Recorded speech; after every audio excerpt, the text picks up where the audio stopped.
Баршаңызға қайырлы күн. Бүгін сіздермен кеспе дайындайтын боламыз.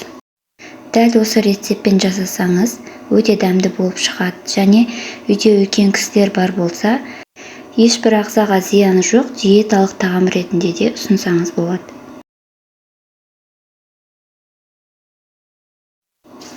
Алдымен етімізді тазалап жуудан бастаймыз. Бұл менде сиыр еті. Осындай сүйектер бар болса, сүйектерінен салсаңыздар, сорпасы өте дәмді болып шығады. Етімізді жақсылап 2-3 рет қайталап жуамыз. Егерде майда сүйектері бар болатын болса, қолымызбен алып тастаймыз. Қазанға етімізді, сүйектерімізді орналастырып, таза суды құйып, газға қоямыз. Газға алғашында қайнағанға дейін қатты отқа қоямыз. Енді осы сорпаға салатын көкөністерімізді қабығын аршып, тазалап, жуып дайындаймыз. Мен орташа көлемдегі 2 пияз және сәбізді аршып дайындап қойдым. Енді қамырын илеуге кірісеміз. Ол үшін 1 жұмыртқаны және 1 шай қасық тұз, 100 мл суды құйып, жақсылап араластырып, алдын ала електен өткізіп, дайындап алған ұнымызды шетінен қоса отырып, қамырымызды илеп бастаймыз. Кеспенің қамыры қатты болып иленуі керек, сондықтан мүмкіндігінше ұнды көбірек қосып, қатты етіп илеңіздер. Қамырын илеп алғаннан кейін бетін жауып, тындырып қойып қоямыз. Қамырды илеген кезде де жақсылап иін қандырып тұрып илеңіздер. Арасында ұнның түйіршіктері қалып қалмайтындай болсын.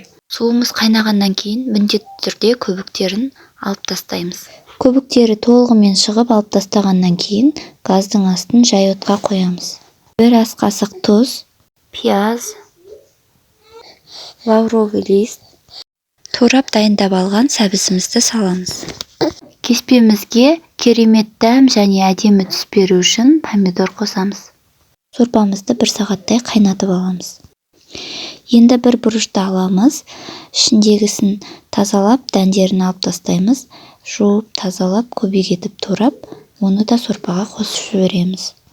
Қазанымыздың бетін сәл ғана саңылау қалдыра отырып жауып, 1 сағаттай қайнатамыз. Осы уақытта қамырымызды да тағы да 1 илеп қоямыз. 10 минуттан кейін қамырымызды алып жаюға кірісеміз. Осы қамырды 2 көшеге бөліп, 1 көшесін алып, ұнымызды сеуіп, қамырды жаямыз.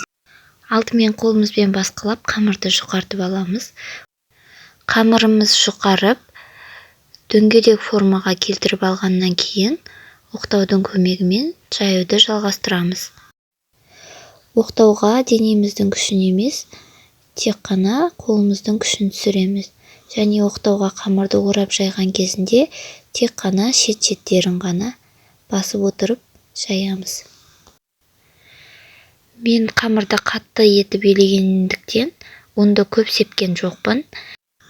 Және жайып алған қамырларымды 2 шетін кезек-кезек аударып отырып, кішкене кептіріп алдым. Сол кезде қамырды кескен кездеріңізде ұн сеппей-ақ кесе берсеңіздер, бір-біріне жабыспай, дана-дана болып шығатын болады.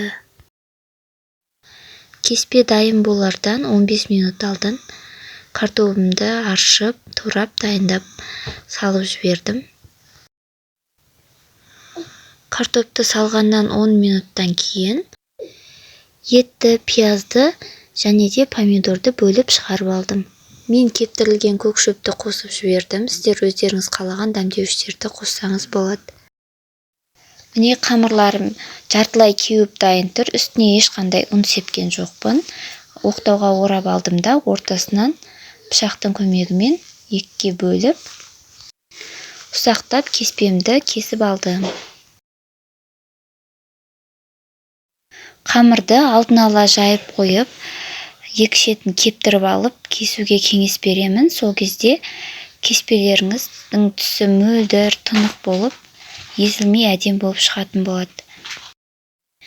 Және кеспені кесуге өткірлеу пышақты таңдап алсаңыздар, өздеріңізге кесуге жеңіл болады.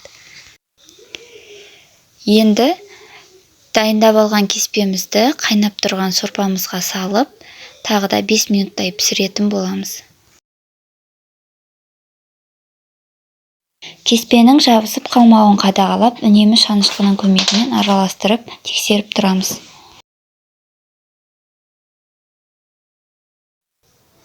Пісіп тұрған еттерімізді ұсақтап турап дайындап аламыз.